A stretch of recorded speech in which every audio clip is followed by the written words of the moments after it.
All right, good afternoon, everybody. We're back in the House Committee on Government Operations and Military Affairs. We're picking up our work that we spent time on yesterday, which is H 649. And this is the bill regarding the Truth and Reconciliation Commission. So yesterday we were working off of a strike all amendment. We're going to post that to today's date, but that's the latest draft is 1.1 dated January 17th.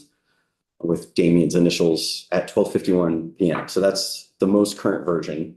And Damien, could you just confirm the changes we had asked for yesterday are all reflected here, except we haven't changed closed meeting to limited access meeting yet. We're going to change that definition wherever it appears, but That's correct. that hasn't been made yet. That change has not been made in this draft.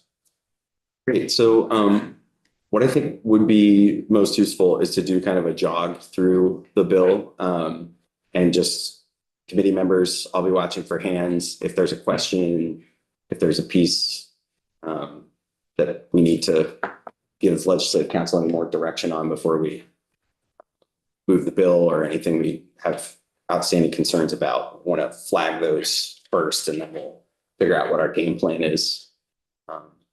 So we'll just start at the top, and Damien, if you could walk us through, remind us what we're looking at, and then I'll pause if we need any committee dialogue on that. Sure. So thank you. For the record, I'm David Leonard from the Office of Legislative Counsel. The changes from the bill as introduced are all highlighted in yellow. I'm going to start back on section 4, which I don't think we touched on yesterday, which is the committee had asked to set a specific timeline for filling a vacancy among the commissioners.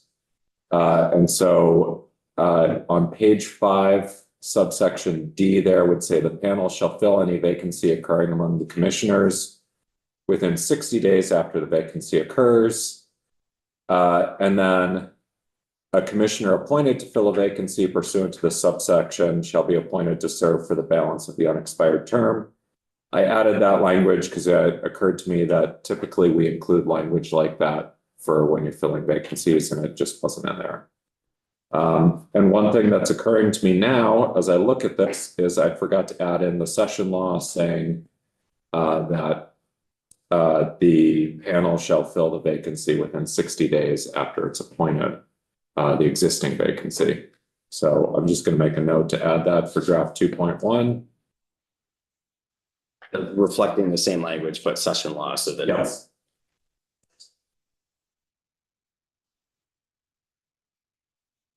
I think that reflects the timeline we talked about.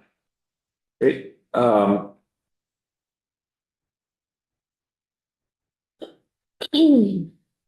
In section 7 or 6, excuse me, going down to page 6, under the powers of the commission.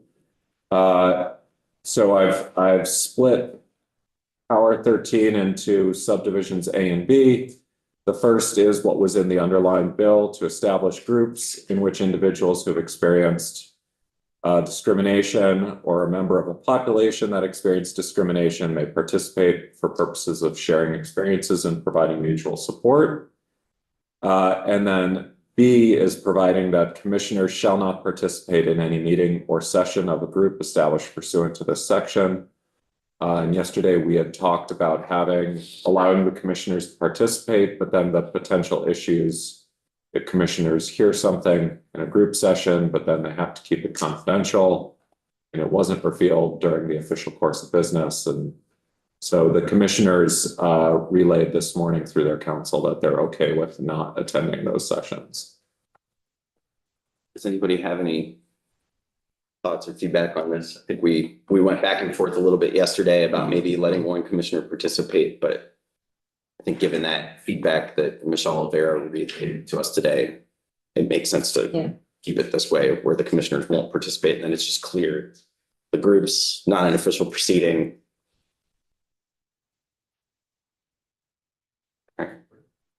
Great, thank you. Oh, Representative English, you have a Just, question? maybe, okay, no, it's further down, so I'm good. Yeah.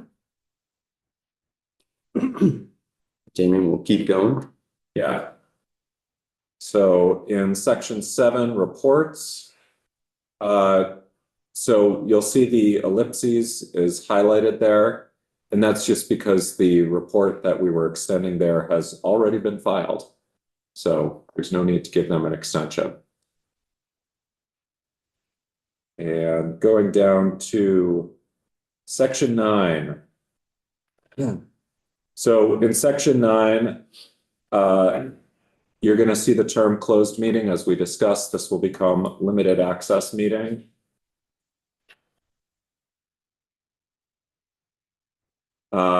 Subdivision A1 has just been renumbered from subdivision C1.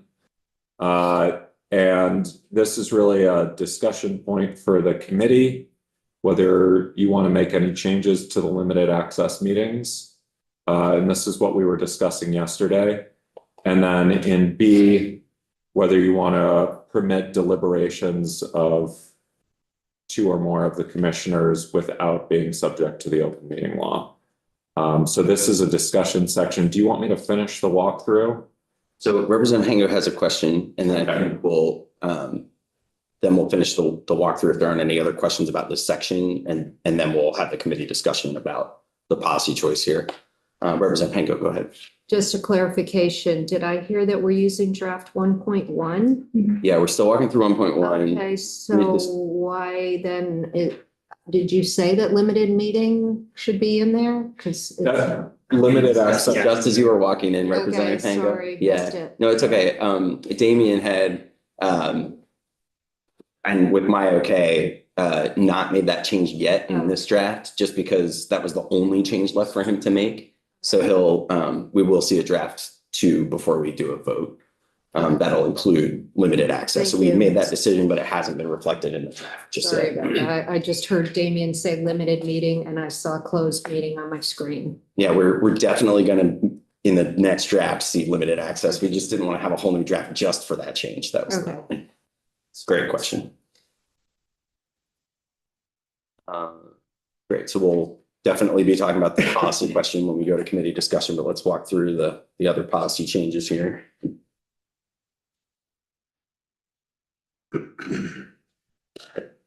So the next section, section 10, the group sessions here. So you'll see throughout, we've gotten rid of the word affinity in relation to the groups. And so the first major change in subsection A is that we've added language providing that participants in a group session or meeting, including, and that really should say group session, including commission staff or individuals whom the commission contracts with to facilitate group sessions, shall be subject to a duty of confidentiality and keep confidential any information gained during a group session.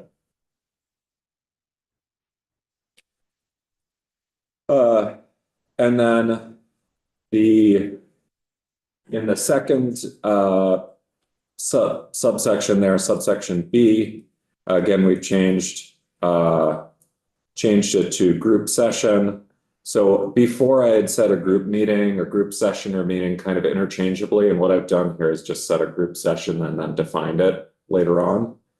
And then the damages resulting from a breach of the duty of confidentiality, I just added the words established pursuant to this section to clarify with respect to other duties of confidentiality, since we address those in the next paragraph.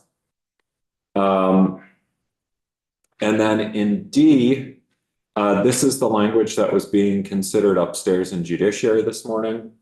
Nothing in this section shall be construed to prohibit the limited disclosure of information to a person if the disclosure relates to a threat or statement of a plan that's made during a group session that the individual reasonably believes is likely to result in death or bodily injury to themselves or others, or damage to the property of themselves or another person.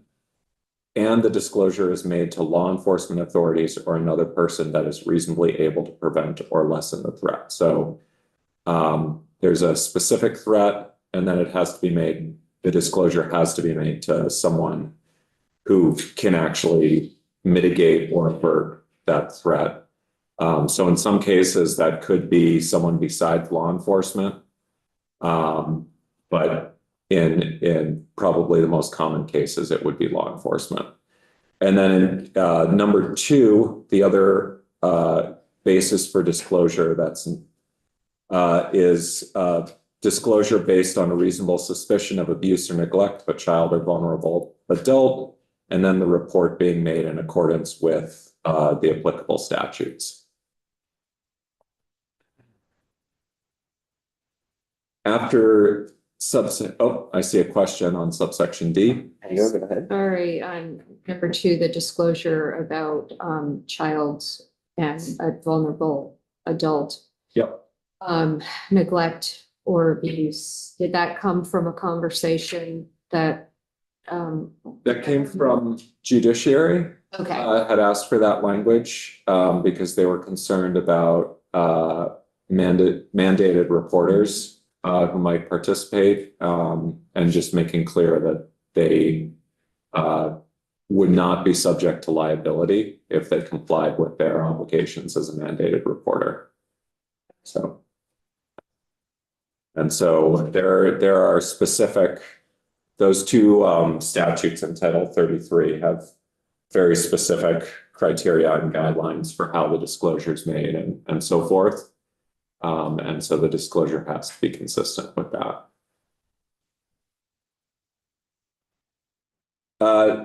So subsection E is also language that judiciary asked for. It requires the commission to ensure that all participants in a group session are provided with notice of the provisions of this section, including any rights and obligations of participants that are established pursuant to the section. So this language, they wanted to make sure people knew what they were agreeing to and what their protections were and were not before they participated in a session. And then the language has been crafted to say the commission shall ensure rather than the commission shall provide, so that if they, for example, contract with a third party to facilitate group sessions, they can make providing notice a condition of the contract. And then I defined group session in subsection F to mean any meeting of a group established pursuant to the law that enables them to establish this for purposes of the participants. And there's an extra of there that I'm deleting. Participants sharing or discussing their experiences and providing mutual support. And then I clarified that group session does not include any gathering of the participants in a group that includes one or more members of the commission. So basically saying that this section doesn't apply if the commission is sitting down with the group, then we're talking about commission business. And so trying to avoid that loophole concern that was raised. So I appreciate the anticipating that it may be that some members of an affinity group or mixed group might be in a public hearing with the commissioners, and you're making a distinction between the two things. So the commissioners are there, they're not in a group as described in section 10. Right. I wanted to make sure that we didn't run into an issue where there's confusion over what is or is not subject to this particular duty of confidentiality with the private right of action. And that's it for the changes. Amy, in this part, I had mentioned, and I thought we had talked about including something to the effect of the support by the staff or individuals appointed by the commissioners will end at the end of the term of the commissioners, something to that effect. Again, it's too open-ended as far as I'm concerned for, I don't have no problem with the groups continuing, but I have a problem with staff or whoever is staffing these groups continuing after the term of the commissioners. Does that make sense to folks? I mean, it's. Yeah, Sorry, I forgot to add that in. You're very right. You did mention that. And that should go up in on page 6 in number 13. I'll add a subdivision C there that provides that groups established may continue after the term of the commission, provided that the commission staff and commission funds are no longer utilized in relation to the group.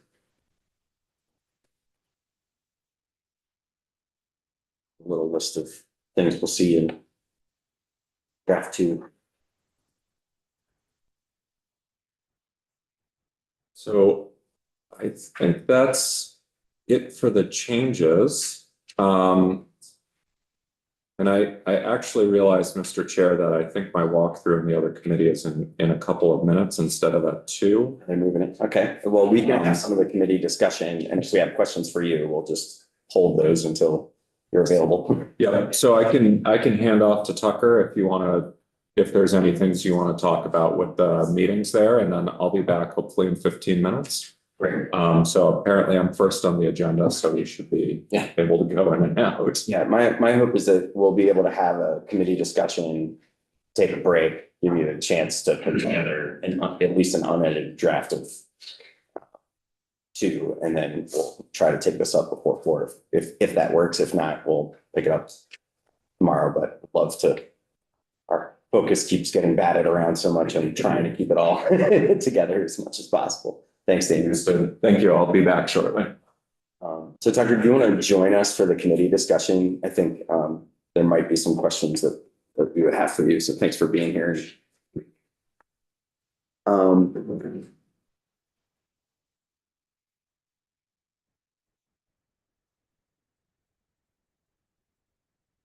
So it seems like the most straightforward pieces that we could kind of check off are around the filling of the vacancy. So does anyone have any further questions or want to talk about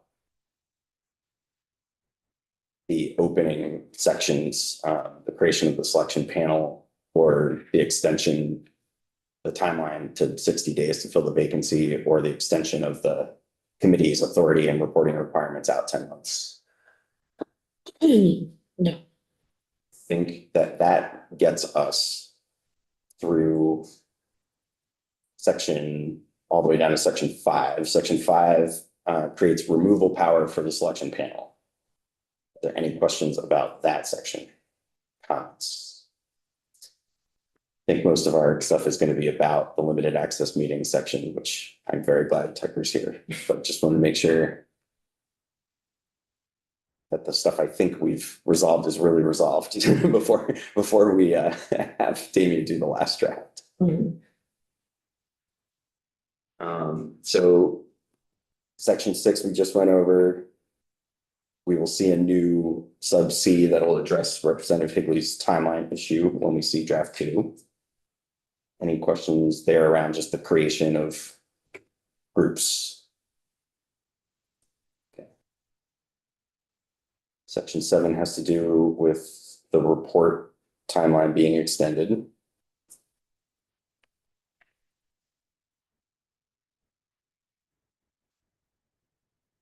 Another question. I could have swore I heard one of the commissioners say that so April, was there an earlier deadline in January? Damien just mentioned that they already submitted that report that was due this month. Yeah. So he just took out the reference. Okay. So the ellipsis is highlighted because it's gone. He just took that reference right out Okay. because it's already in the past. Yep.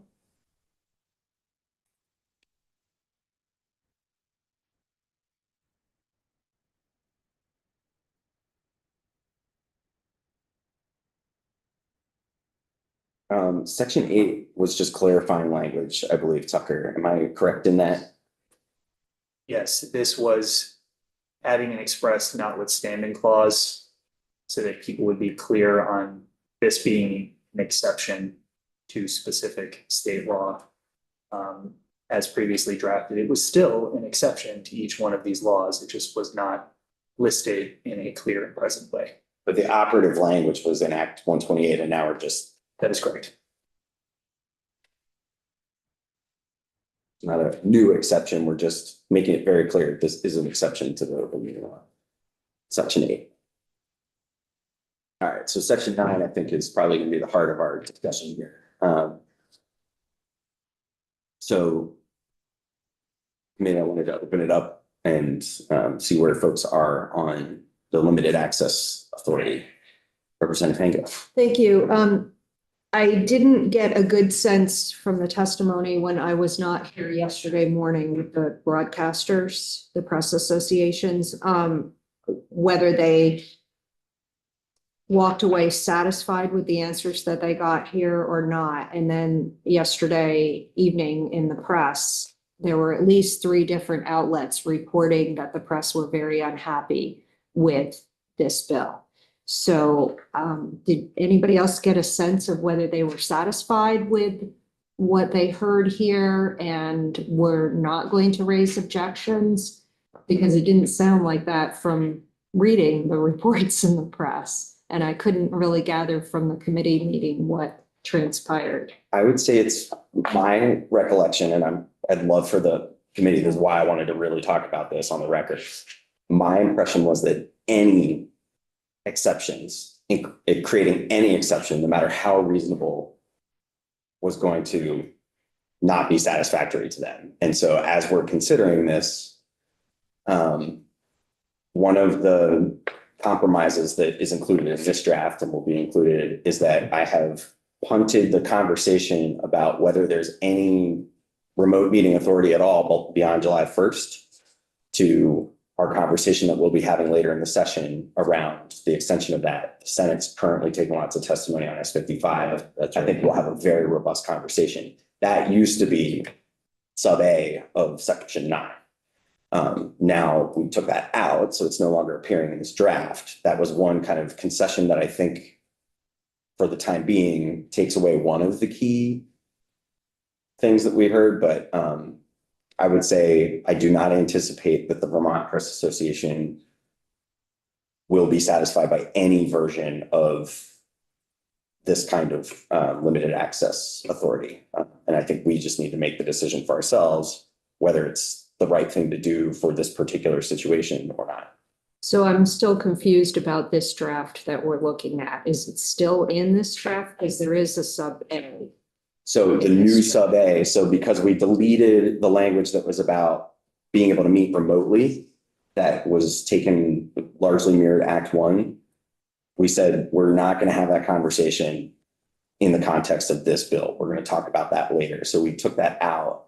And now the other question is limited access. Are we going to give them, under the limited circumstance of there being a material threat to the health and safety of the commission and staff, et cetera, the ability to close a meeting or limit access is what we're trying to. It's not really closing a meeting. Right. It's Yeah. limiting access. Limiting Yes, and access. so I think we've delayed the bigger conversation. I think what we heard yesterday was a broad dissatisfaction from the folks representing the press and the Broadcasters Association with any exceptions to open meeting law being expanded, so.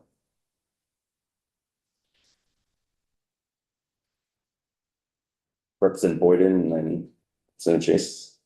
I just wanted to mention that one thing that stuck with me about the testimony yesterday was that the commission's general counsel mentioned that the press could ask to be included in the list of people who would be then included in our limited access meeting. So I don't know if we want to add language in here that would clarify that any reliable person requested to be included in a limited access meeting, just to ensure that the commission is inclusive. But it seems that they would still have access, which I think would curb some of their dissatisfaction. Tucker, do you think that you could capture Representative Boyden's suggestion that we make it explicit that the commission should make every reasonable attempt to include known members of the public or the press. Yeah, that last clause in subdivision 2, if you're looking at lines 16 through 18 of this, that last clause, instead of using or a person whose information is needed can access the meeting, that could be changed to a person who the commission feels should attend for purposes of the meeting or something like that, which would include any person whose presence is needed in the commission's discretion, which would include, of course, media organizations. A word substitution, instead of the word information, you could substitute presence. Fantastic suggestion. How does the committee feel about that? I'm seeing nodding heads. I'm liking that. Okay, so let's put that on the list. Yeah. I remember us kind of talking about that, but I don't know if we made the explicit request to get language in there. So thank you, Representative Boyd. Representative Chase, did you have your hand up? Just briefly, I support giving the commission this option. You're gonna say that part out loud. Thank you. I think this is definitely the time for us to kind of have the debate about the virtue of this. So Representative Murwicky and then Ralph Waterman. Well, thank you. And I support giving this authority to the commission as well. And I wonder if somewhere in here we should put a statement about trauma and about the reality of accommodating or the commission actions being trauma informed. And the hope is not to re-traumatize people who've already been traumatized. And I see that as the rationale for putting these qualifications in there. I don't know if we want to open that up to put a finding there or, but hearing the testimony yesterday, it seemed that the people who were speaking were oblivious to the reality of trauma at all, and especially for people who would be coming before the commission. I heard no mention of that. Are you okay if I? Yeah, go ahead. If I skip you for a moment, Representative Waters Evans, Representative Byron, I just wanted to respond to that quickly. I just wanted to actually add to that a little bit. And sort of what we're seeing now is intimidation tactics that were kind of buried in the back of closets long ago. And those bag of tricks have been dug up. And that's exactly what's going on is these individuals, communities that are engaging in this. The reason we're here doing this is because for generations they were intimidated. And now that we're giving and providing venues for these conversations, these hard conversations, the intimidation tactics are being redeployed. So I just wanted to add to what you said, Ms. Riv. I've been thinking about this a lot these past days. So I totally understand where you're coming from, Representative. So. Representative Waters Evans. I believe Representative Boyden had her hand up before I did, but you just didn't see her. Nope, never mind. Sorry. You did. You should. My side. I know, okay. I know, I had a second looking at that. I wanted to say a couple of things. The first being that open meeting law is incredibly important, right? I don't think any of us would disagree that that's, you know, that freedom of the press and the access to what we're doing in our jobs every day is incredibly important, and that access needs to be there for them. And in order to hold government accountable and to hold commissions and everybody else who's doing this work accountable, they need to be able to have that access. With that, I would say that this is not the only exception that has ever been made. This will not be the only exception that will ever be made. That there's a precedent for this already, that there's room for it to exist in the future. And based on what Representative Byron just said, it's important to consider the fact that their access is not being limited in a way that is excluding them from finding out any information that they need to find out. And I think that distinction is important in this context. And that's all I want to say. Representative.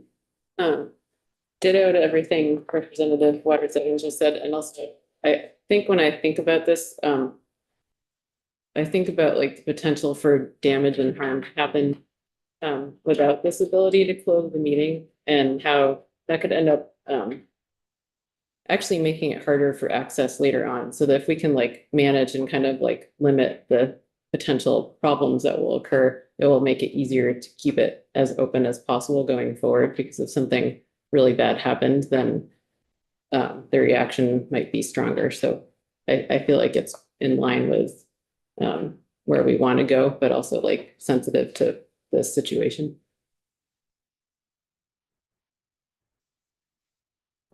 I want to honor the spirit of the conversation and Representative Mrowicki's suggestion that we add some language here about the intent. Tucker, I wanted to just talk about sort of the form, thinking about how this appears in the law, and what if we put a line in here about the reason that we're doing that, could we make it fit without, changing the meaning? I don't know, or if we need to put, if we wanted to put something about a 10, if it really would need to be up at the top. It would likely be better to organize is that the intent is the first subsection in the section, or alternatively to have a session law section that precedes this, explaining what the purpose and intent is for section 9. So that would be the way to organize it. Reminder that findings and intent from the General Assembly can help guide judicial decisions down the road as well. They will look at that as an express statement of the intent of the General Assembly in passing a particular provision of statute. So I would be in favor of us saying something that covers 2 points. One being the one that Representative Mrowicki was bringing up, which is that, and maybe doing this with a session law section so that it fits in with this particular piece, but that it says that the intent is to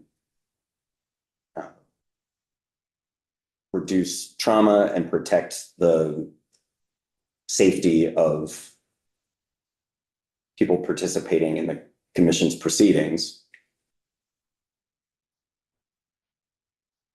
And that the use of a limited access meeting, the power in this section,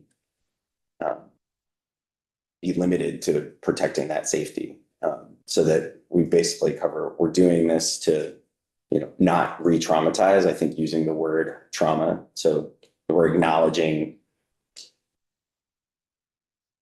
So maybe two things there, acknowledging trauma. We're doing this to protect the safety and of the people, and that that's the only reason that these limited access meetings should be used.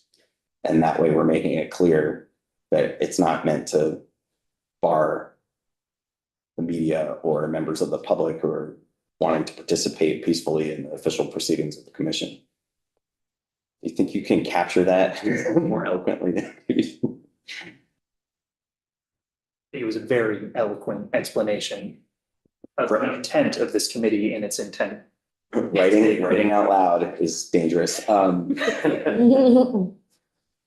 So maybe we can look at something that tries to capture that a little later, but does that sound okay to the committee? We'll get some language on that. Yes. Okay. Representative Hanger, did you have? I'm thinking aloud, so that's always dangerous too. No, I've opened the door wide. So if these meetings are not only live streamed, but video recorded, I would assume that they would be put up on a website that the commission maintains, and that anybody who wished to find out the information that happened during that meeting, that limited access meeting, could view the video recording. The first part of your question, to my knowledge, it is not required for any public agency of the state to what's known as proactively disclose their records, with the exception of one thing, which is that the minutes of a body under the open meeting law must be posted to the public body's website within 5 days of a meeting. In that spirit, my time working with this since COVID and Act 1 and similar provisions, many, if not most, public bodies will post within 5 days because it also helps alleviate the pressure of recording those minutes immediately and posting them within 5 days. For the second part, this will be a public record and is accessible under the Public Records Act upon request. And because the commission is a public agency, it is also subject to the state law 1 VSA 317A and the Vermont State Archives and Records Administration's retention schedules for retaining records. And there was a lot of really great testimony from the state archivist yesterday about S55, because S55 in its most recent iteration proposes that all public bodies will hold hybrid meetings and that recordings of those meetings will be preserved for a time period and available to the public. So can provide you with lots of great details about the retention periods for video recordings of meetings.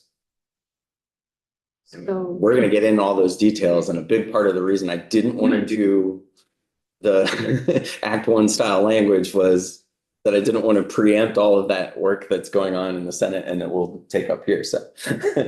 and that's fine. I think I'm satisfied with this, that if these records are able to be accessed by a Freedom of Information Act provision, then whoever needs access to them will get access to them.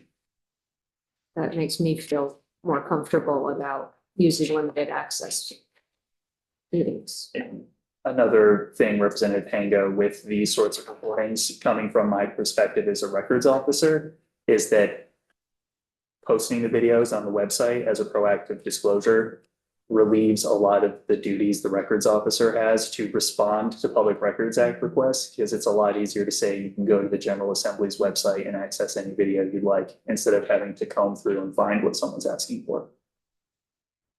So there's a carrot there. Make sure you put the link on your website. So it sounds like we'll look at some intent language, but on the new limited access power, I think we've gotten to a consensus. If I'm reading the room right, feel free to argue with me.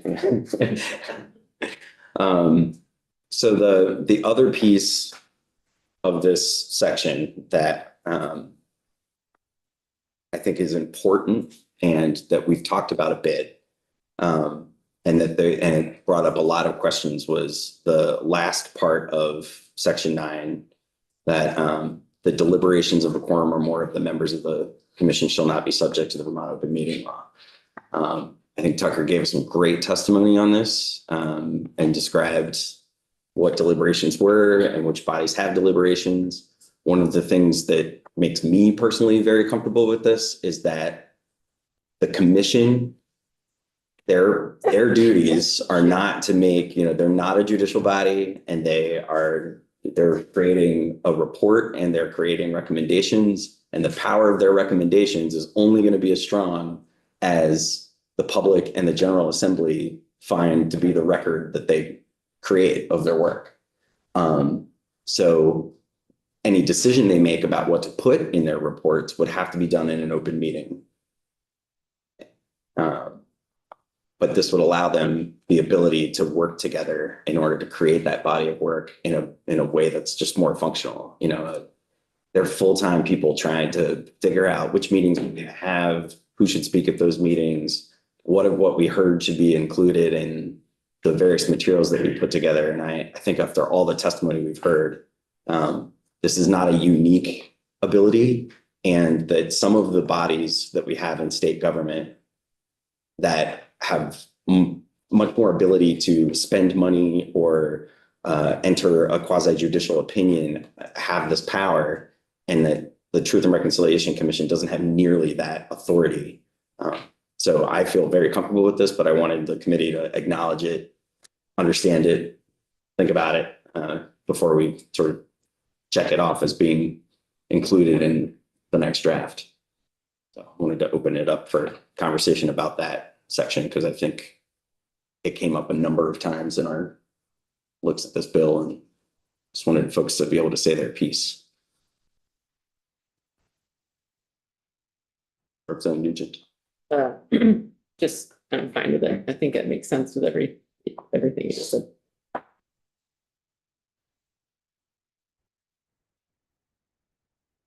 Representative Boyd. I'm also fine with it. Like you said, and like we heard yesterday, other groups do this. This group is not dealing with money. They're just deliberating and not making decisions, and their decision will be public already in a report.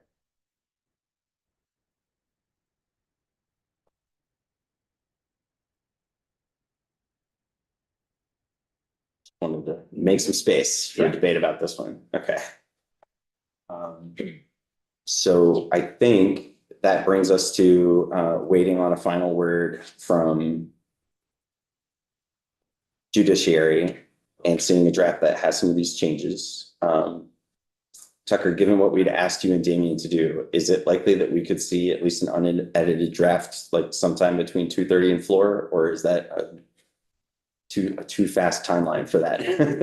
I cannot make any commitments because that's gonna be in Damien's court, because I am currently a few minutes late for another committee and 3 walkthroughs. So I don't know how long that will take. Okay, so I would say committee, could you plan to be available at 2:30? We'll take a break for now and come back to this if we have something, and I will keep everybody posted. So we will adjourn.